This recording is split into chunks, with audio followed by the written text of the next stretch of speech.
Bonjour à toutes et à tous, ravi de vous retrouver aujourd'hui. Aujourd'hui, live femmes fatiguées, limite burn-out ou en burn-out, le besoin de contrôle. Aujourd'hui, vous allez repartir avec des informations pour mieux comprendre le contrôle et des pistes pour l'apaiser. Alors pour ceux et celles qui ne me connaissent pas, je suis Laurent G. J'accompagne les femmes qui ont vécu un burn-out à retrouver de l'énergie et à revivre pleinement, notamment avec des outils de pleine conscience. Alors donc le contrôle. Bonjour à la nouvelle personne qui vient de se connecter. Je suis ravie de vous accueillir ou de t'accueillir.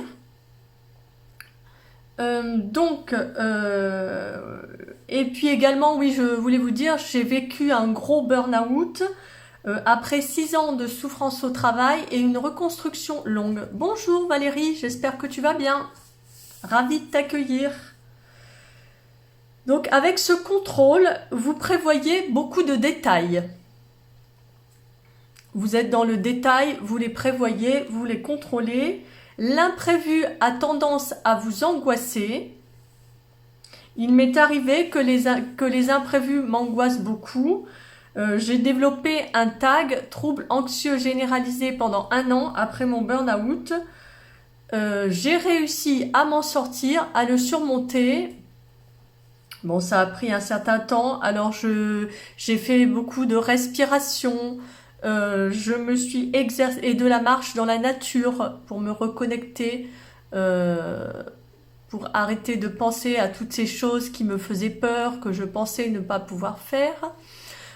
Et j'ai également appris la méditation avec ma dernière accompagnatrice, excusez-moi, 1, 2, 3, le mot ne voulait pas venir, avec ma dernière accompagnatrice à Nice.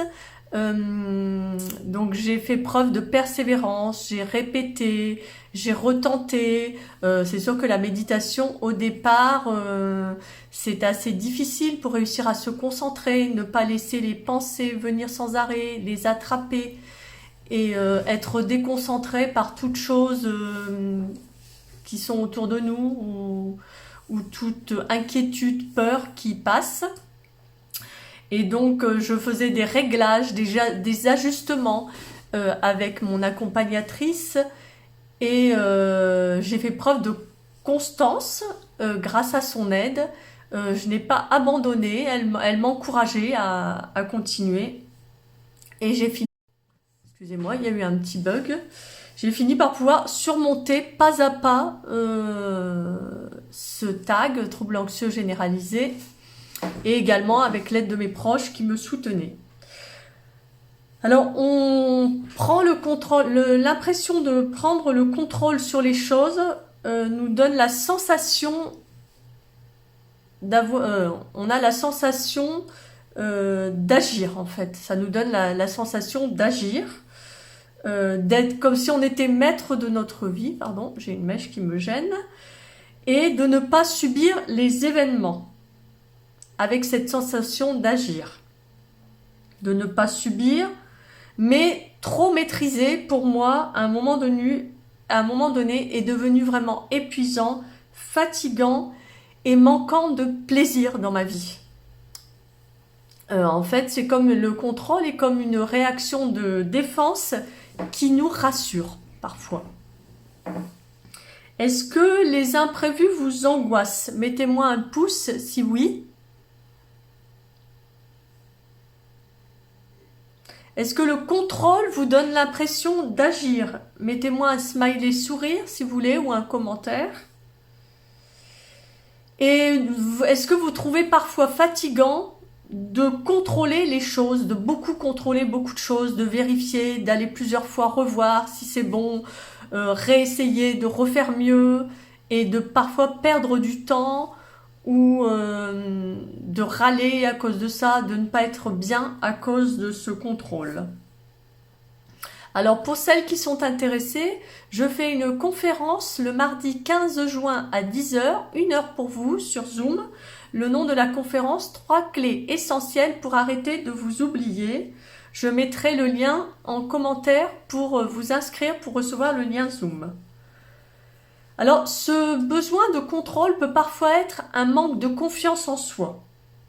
Moi, j'ai eu un manque de confiance en moi, une perte d'estime de moi après mon burn-out parce que j'ai vécu dans la souffrance, le déni. Je me disais toujours que tout allait, que ça allait passer, que ça allait aller mieux malgré les difficultés. Et je n'écoutais pas mon intuition qui me disait que, en fin de compte, non, les choses n'iraient pas, que les choses étaient en chute, mais je ne m'écoutais pas. Le contrôle peut aussi être un moyen de se sentir à la hauteur, peut-être de peur qu'un détail vienne vous gâcher les choses dans les moments que vous avez prévus, dans vos événements, dans vos sorties. Si un détail n'est pas contrôlé, peut-être la journée ou le moment pourrait être gâché. Moi, parfois, je voulais que tout soit trop parfait lorsque nous avions des invités. J'avais un stress avec la préparation des gens que j'invitais, alors que finalement, c'était des gens que je connaissais bien. Je vérifiais plusieurs fois les choses, je voulais que toutes les choses soient bien à leur place. J'avais tellement envie de plaire aux autres, de faire plaisir, et d'être parfaite, pensant que les gens seraient contents que tout soit parfait. D'avoir la main sur beaucoup de choses aussi, mais bon, d'avoir des fois la main sur trop de choses, peut-être un risque de perdre pied qui soit plus grand. Un risque de déception énorme parfois parce qu'on contrôle tout et si quelque chose échappe au contrôle, un imprévu, on peut chuter ou être dans un état où on ne se sent pas bien, où on se sent un peu déprimé, où on est déçu parce que les choses n'ont pas été comme on voulait.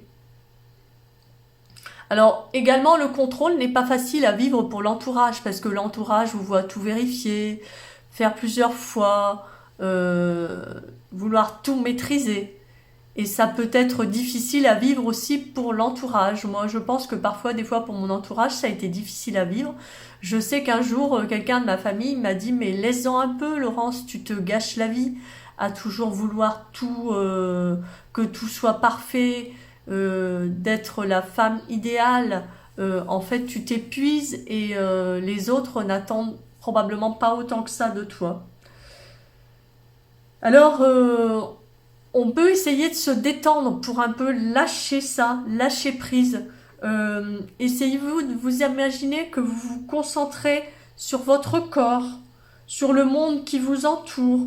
Regardez une couleur autour de vous ou des objets pour un peu prendre un temps pour se poser dans cette journée où on a envie que tout soit parfait. Un peu se poser, c'est un exercice qui peut détendre, un peu calmer les angoisses, l'anxiété. Vous arrêtez et vous regardez autour de vous les objets, les couleurs. Vous pensez à une couleur, par exemple vous dites le rouge et vous regardez s'il y a du rouge autour de vous dans la pièce ou par la fenêtre. Par exemple, moi là j'ai mon verre où le couvercle est rouge. Il y a du rouge autour d'une écriture qui est écrit café. Il y a du rouge sur le porte-bagages du vélo. Le pantalon est rouge. La personne a un foulard rouge. Ou si je cherche du rouge dans la pièce, je vois que j'ai un stylo avec un bouchon rouge. Je vois qu'il y a une boîte qui est rouge autour de moi. Et du coup, ça fait un peu quitter ses pensées, ses inquiétudes, ses peurs, ce besoin que tout soit impeccable. Avez-vous envie d'essayer cet exercice? Dites-le moi en commentaire si ça vous tente pour vous poser. Alors, essayez de ne pas contrôler vos émotions, car en fait, vous avez besoin d'amour avec votre entourage proche, les gens qui vous font confiance. Vous comptez pour vos proches, en fin de compte, car vous êtes leur compagne, leur maman, leur amie, leur cousine, leur sœur, leur fille, leur voisine qu'ils aiment bien. Leur connaissance, la personne qu'ils voient à l'école et à qui ils sont contents de sourire. Vous pouvez exprimer vos émotions aux personnes de confiance leur dire que vous les appréciez. Et je pense qu'en échange, il y aura un retour. Alors pas tout le temps, mais de temps en temps, dire aux gens que vous êtes content de ce qu'ils ont fait, que vous êtes content de les voir, que vous les appréciez, que vous appréciez de passer un moment avec eux. Alors, vous pourriez aussi faire un autre exercice, noter les points négatifs de ce contrôle. Euh, alors ça peut être par exemple ne jamais être satisfaite de soi, de la perte de temps, d'efficacité, trop d'exigences envers vous-même, ou peut-être des exigences envers les autres.